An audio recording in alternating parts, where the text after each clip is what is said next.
Hello, everybody. Welcome back to LettermenRow.com. I am Jeremy Birmingham, and this is Birminology. We are whipping around the country talking to Ohio State recruiting targets on the football field and beyond in the class of 2023, 2024.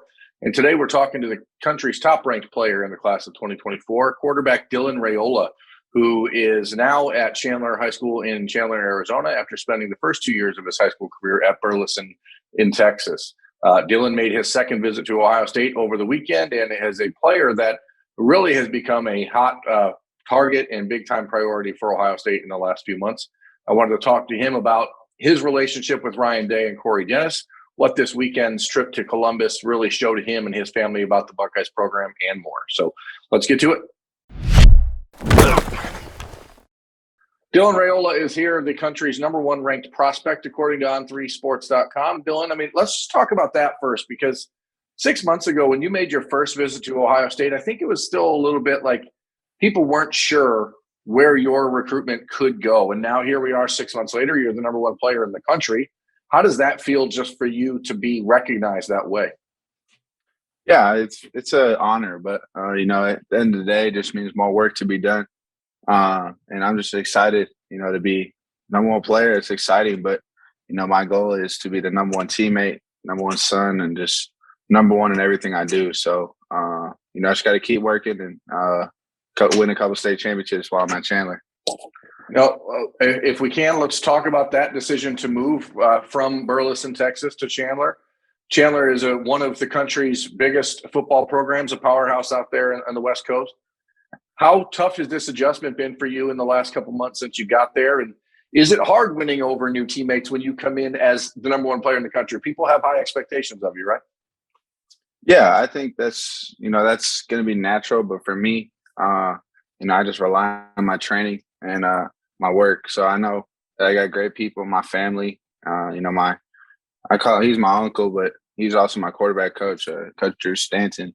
But no, I have great people around me to keep me working. And just, being on a new team, it was hard at first, but, just trusting the guys and, them trusting me, we've came a long way in the last 3 months, 4 months we've been together.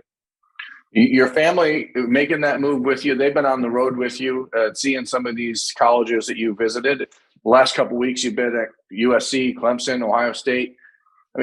How cool is it for you guys to just be able to do this all together and really experience the entire, big picture of this opportunity for you as a group? Yeah, I think that's very important. I make sure that if I can, I bring my family with me. I'm a family first guy with faith, and then family for sure.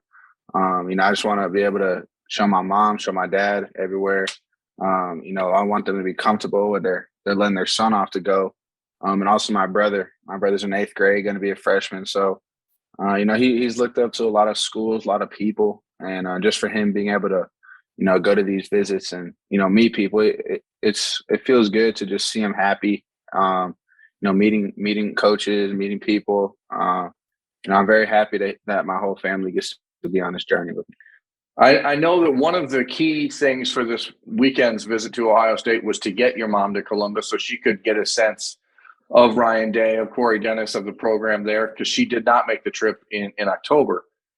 What was it like for her to be there? And obviously you're not making a decision today or tomorrow or anything. It could be next month, could be 18 months from now, who knows? But, how important was it for her to get a sense of what Ryan Day and Corey Dennis and the Buckeyes are about? Yeah, that's huge. My mom runs the house. She's been with me every step of the way. So, for her being there, talking with Coach Day, talking with Coach Dennis, and also Coach Day's wife and Coach Dennis's wife were able to come around the facility and hang out with my mom. So just seeing the interaction with the wives I thought that was pretty cool. You don't get that at every place, and that definitely speaks that Ohio State's a special place. As a quarterback, obviously you have a lot of things to consider, Dylan. There's the offense, there's the receivers, there's the offensive line, there's the play caller, there's the quarterback's coach. I know that you spent a lot of time with Ryan Day. I know you spent a lot of time with Corey Dennis, but what was the biggest moment for you in this weekend's 2-day trip to Columbus that really kind of was different for you? I know you had told me a month ago that you were looking forward to seeing offensive installation and getting into the meetings and that kind of stuff on this trip. So what did you see on this trip that was maybe eye-opening or different for you? Yeah, I think hanging around with Coach Day, spending a lot of time with him, also with CJ Stroud, the guy that's the trigger man right now. I was able to, me, Coach Day, and CJ were watch practice, their previous practice. I watched it with them. I got to hear what CJ thinks, got to hear Coach Day coach him. And then, CJ, he liked to play, and he told Coach Day, and Coach Day was like, all right, like, you're running the offense, like you're a head man. Let me get this play in for you. I know you're comfortable. So that was very encouraging just to know that, if you like something specific, speak up. And the head coach of Ohio State, really your offensive coordinator calling the plays, is going to support you 100% with whatever you want. So that was big.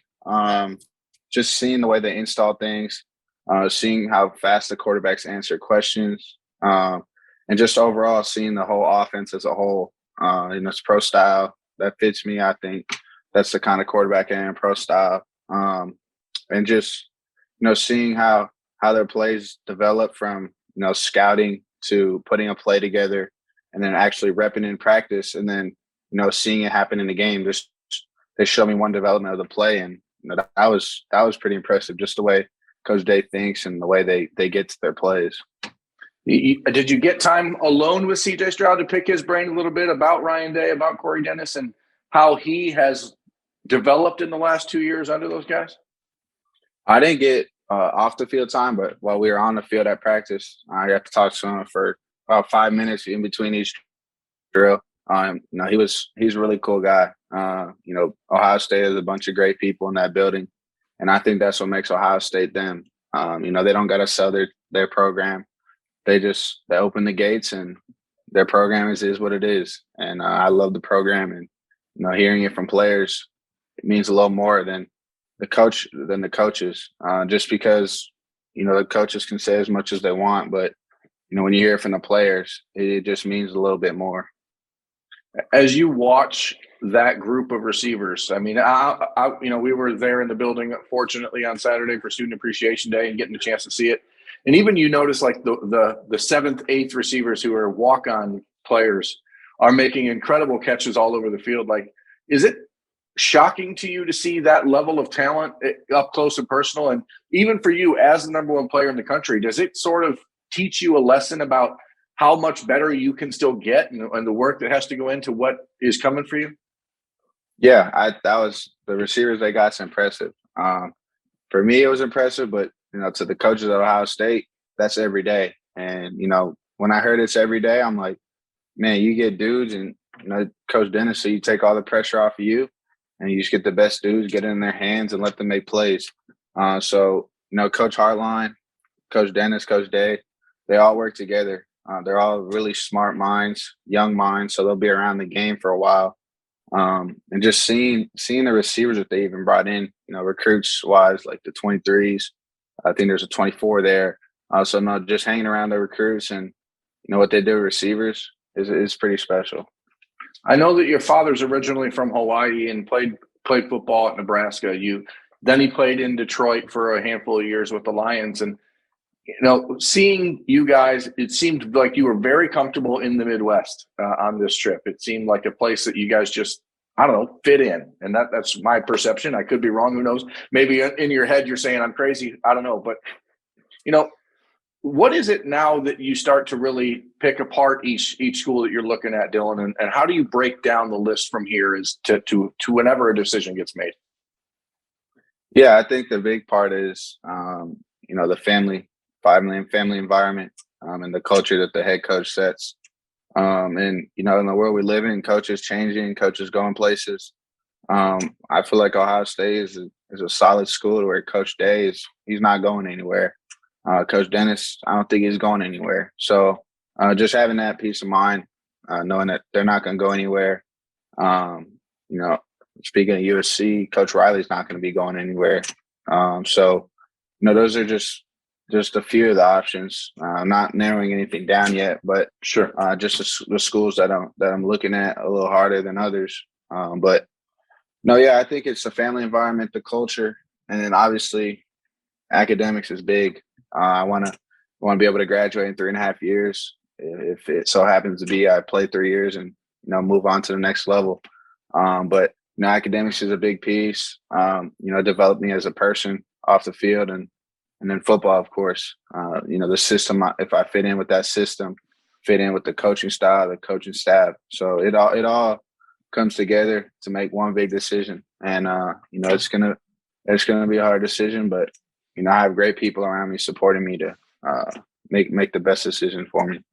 I've got 2 more, and I'll get you out of here. I told you a handful of minutes, and the first one is sort of a 10,000 foot question, because as we're watching the evolution of college football, there's rumors about quarterbacks in the class of 2023 who have been promised up to $8 million in name, image, and likeness money to, if they choose a certain school. As a kid who grew up in a family where your father played in the NFL, you've seen how football can change people's lives. Do you have to put any real stock into name, image, and likeness opportunities at this point? Or is it just a piece of the puzzle? Or is that something that you think can be a difference maker in your recruitment? Yeah, I definitely don't think it's a difference maker. I'm a big believer in, you put your time in, and you go win a Heisman, win a national championship. NIL will take care of itself. NIL is never going to be a deterring factor for me.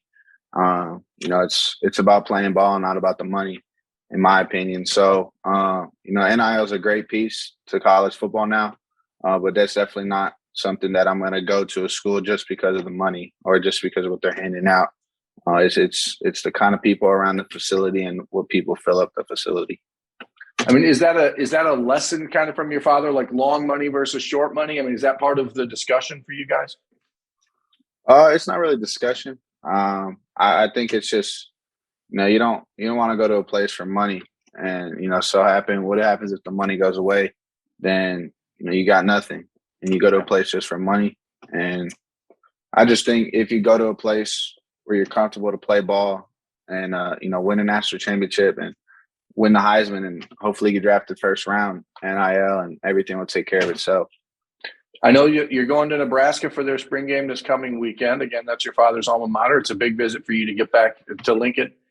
How do you see this in a perfect world for Dylan Raiola? How do you see this unraveling over the next month or two? And do you think there's a chance you could make a decision before your junior year, before your next season starts? I haven't really thought about how soon I would commit. Just want to enjoy the process, enjoy being a kid. But definitely, I think by the summer I have a better idea of the schools I want to zone in on, and just the schools I want to go see games for. I think that'll be a big piece. That's a goal of mine to get it narrowed down by the summer. But I'm not going to post a top 5 or top 7, whatever it is. Yeah. I like to keep everything to myself. I'm a very humble kid, so I like to keep it in house, and the information that I want to get out, I'll get it out. But yeah, to answer your question, there's no timeline of when I want to decide or how soon I'll decide or how late. But yeah, if that can answer your question, yeah. As a quarterback, there's obviously value to being a guy that's the front-facing guy, leader of a recruiting class. But times are changing, and it's hard to figure out exactly how you guys can make these decisions because there's so many moving parts. And I mean, heck, last November, if someone would have Devin Brown, for example, at Ohio State, the quarterback there, he was committed to USC for how long, and then everything blows up in college football, and you have to kind of take stock of all the changes. And I can't imagine it's easy. So yeah, right. For you, Dylan, thank you for taking time. I know that you got a lot of people in your ear and trying to get you on the horn. So we thank you, and I'm sure we'll probably see you back at Ohio State this summer. So looking forward to that. And thank you for coming on the show. Thank you. No problem. That is Dylan Raiola. I am Jeremy Birmingham. This has been Birminology on Lettermen Row. Thank you for watching. We'll talk to you next time.